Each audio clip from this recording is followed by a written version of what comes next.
Hej, jeg hedder Dresden, og jeg er kirkesanger her i Gentofte Kirke.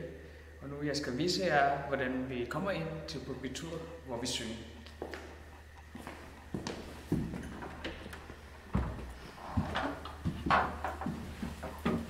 Så står jeg over, så vi går ind her.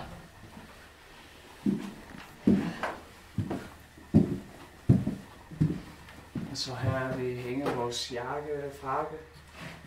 Og vi går ind her.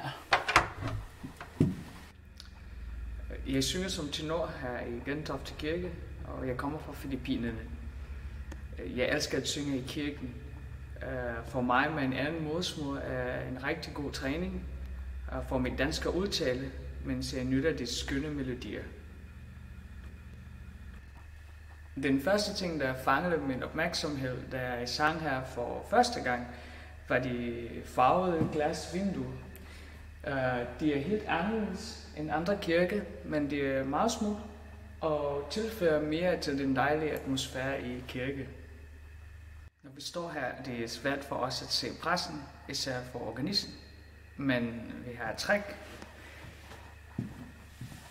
Jeg åbner den her, og så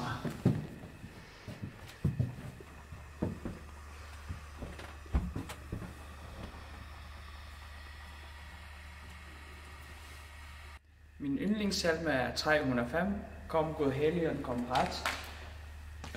Jeg kan godt lide dit melodi, der flyder, og med flot slutning, hvilket ikke er rigtig en høj tone, men det slutter derop, og jeg synes, det passer rigtig godt til teksten, der inviterer Helligånd til at komme.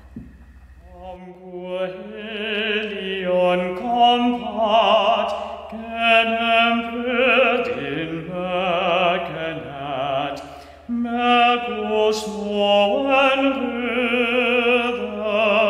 hvad vort hjertes nakkeslæg, hilse Herrens klare dag, så